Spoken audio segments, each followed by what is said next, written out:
I have a problem with Rotten Tomatoes. The vegetable itself, like just No. put it in the crisper. Like No. there's simple hacks I do have a crisper. to these fucking problems, Michael. No, these. I know you got a crisper. I came through his kitchen, kids. Fucking who knew that playing Lex Luthor would pay this well? Now I want to see Gene Hackman's place, John Cryer's place. None will be as cool, Fucking and friendly and comfortable. You know what? Not even joking. 100%, he's right. Comfort. Like, fucking It's me. This is. I'm telling you, it's like being in your big brain, your big heart. But more importantly, for a person like myself, eye candy. Like it's a museum. Yeah. And you're the me in question. I appreciate that. Not many people say that. But what do you think of Rotten Tomatoes? Because every time I look at a movie and it says 90%, and I go, oh, wow. And I go and it's not good at all. I'm talking 90% of the movies we watch on Tuesday nights that have 90%. I could sit here and start spitting out names, and I won't. But I'm like, I'm wasting all this money watching these movies that are not 90%, that are not 95. And I think there's something wrong with the system. Generally, easy fix for that. The fuck are you going to a website for and listening to strangers anyway? Like, you know what you want to see. You see a title, you see a trailer, you know whether you want to see it or not. Don't read anybody else's opinion. What does that matter? That's just noise. But don't you think that somebody's getting paid by studios? And yeah, Fox owns Rotten Tomatoes, if I remember correctly. They bought it years and years ago. So something's in the water. No, I don't think they fuck with the algorithm. I think the critical community likes what it likes. Well, maybe the critical community needs to wake up.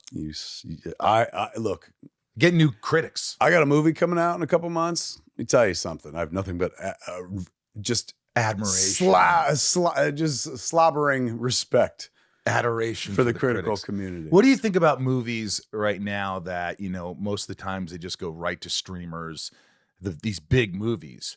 Does it upset you? Do you want more movies in the theaters, or do you think there's a bigger audience and so be it? Nothing about entertainment really upsets me, particularly like how movies are consumed. I started as an independent filmmaker. I'm still an independent filmmaker. I know how difficult it is to get any movie made. Now there are different avenues by which to distribute a movie and have your work seen, far more than when I first entered the business. So there are more tools to be able to make films as well. Films like Clerks and My Story helped, launch a bunch of ships where people are like, well, if this counts as a movie, I want to make a movie too. So, with that comes more people. When I first started filmmaking, there used to be like one of these specious little factoids. It was like, there are more kids in law school than there are lawyers in the world. And then it switched to there are more kids in film school than there are filmmakers in the world, or something like that. Now there are more places to carry all that product. And so you'd imagine like, oh my God, everyone's going to find a home. But it's not necessarily the case. In fact, it's become more competitive because the business is constricting because of the streaming model, where suddenly the audience is like, we lived through a fucking traumatic hopefully once in a 100-year pandemic. And suddenly, we were happy to be able to watch something on TV. And then we realized the comfort of like, well, if I spend a little bit more money, I can watch any movie I want on a big TV in my house, on my couch. I don't have to be in public or anything like that. And slowly people have kind of moved away from the mass cinema going experience. I discovered that by buying a movie theater, by owning a movie theater for the last year and a half. Like, Avatar 2, inarguably one of the biggest movies that opened in the last 2 years and shit. When it opened, it had some sort of ridiculous like $200, $300, $400 million number on its way to $4 billion or whatever. Opening Friday night at Smog Castle Cinemas, 12 tickets. Creed 3, huge movie. Opening Friday night, 6 tickets. 7, but one of them picked the wrong movie and asked for a refund. The opening of The Nun 2, one creepy person sitting by themselves on Friday night watching the movie. Because they're watching. Because film exhibitions in the toilet.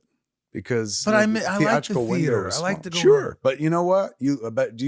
Looking around here, are you the type of individual that also likes vinyl? Maybe I have vinyl.